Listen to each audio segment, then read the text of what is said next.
Good morning, everyone, and welcome to another episode of Bulldog BBQ. A very happy new year, a very pleasant 2021 being wished from the family of Bulldog BBQ to you. And without further ado, today, everyone, we are getting started on the big one. That's right.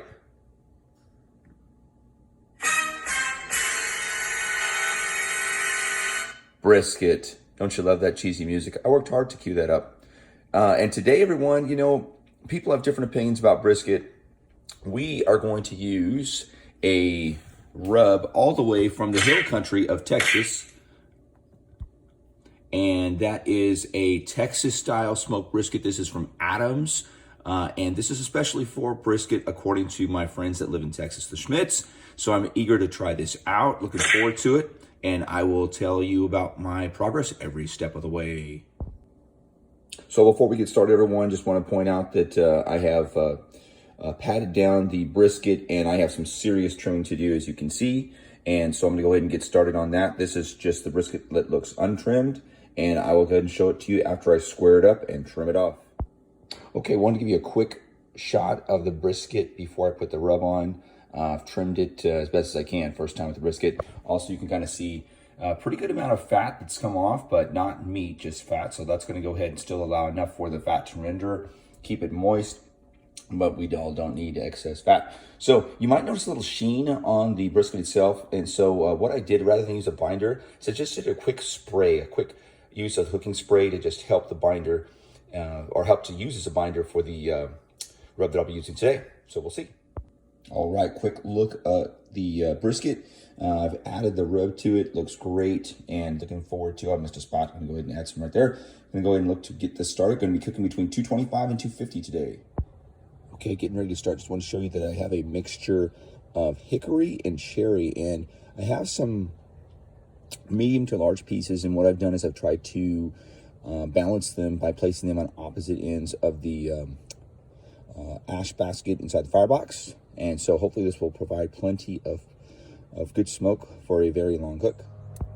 So the fire is going, and the reason why I'm showing you this is for some reason my divide and conquer system just was not fitting right inside my firebox. It just wasn't quite as stable as I wanted it to be. So what I did is I got a grate from an old barbecue that I had and placed it on top. It fit perfectly. I just want to show this to you because I'm going to actually put my deflector plates right on top of this grate. It has provided some balance to the force. So just a reminder that there are always solutions for barbecue challenges. Okay, we are about 2 hours into our cook, and we are moving right along at 225 degrees. We are presently going to go ahead and take a quick look to see if we need to spray off our brisket. Notice we have our meter probe right there. It's a great gadget. Got it for Christmas. If you don't have one, please do yourself a favor and pick one up. Kudos to James at Smokin' Dad Barbecue, who presented that on his site, and it is a great investment. So I'm going to give a quick spray. Just got some water, apple cider vinegar, just to that outside right there.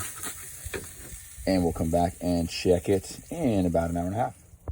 Okay, my friends, 4 hour mark. Take a look at our brisket. Look at that. Look at that beautiful color. Meat sweating. Gave it a quick spray a moment ago. And yes, can't have an episode of Bulldog BBQ without a quick check-in with Blue. He's hanging out right over there. And there's Charlie, being the tough guard dog. All right, here comes the latest update from Bulldog BBQ, taking on Bold Brisket today. A lot of B's, a lot of alliteration. We are ready to start the wrapping process. We're at 163. Look at that bark right there. Once again, really excited about how things are going, and we will check it again in about 2 hours. All right, after 8 hours of smoke, 2 hours being wrapped in foil, and then another 2 hour rest. It is like opening a present. Did something different today. Did the foil towel cooler bag as opposed to the cooler, since it's more contoured to the actual shape of the brisket. So we'll see if that makes a difference. So just opening up this little bundle of joy, as you can see. Go ahead and take that off. Okay, so I'll just tell you that like a kid in Christmas morning, I just ripped off that foil. So I just want to go ahead and show you there's the the flat and the point. Okay, I'm gonna go ahead and carve into this and give you a look. Okay, so you just gotta see this. You gotta look at this right here. Just take a look. Once again, I wish there was such a thing called smell-o-vision. You're only the first person to say that right there. Look at that juice right there. Look at that. This is gonna be an awesome meal. Thank you for being part of it. Once again, this has been Bulldog BBQ with the big, bold brisket. Okay, I'm back. Thought I was signing off, but I gotta tell you, as Guy Fieri would say, this is just out of bounds. So, everyone, I wish I could share this with you. The bark, the tenderness. I mean, this is just, falling apart right over here. You can tear this in half. Have a great night, and thank you for checking out my video.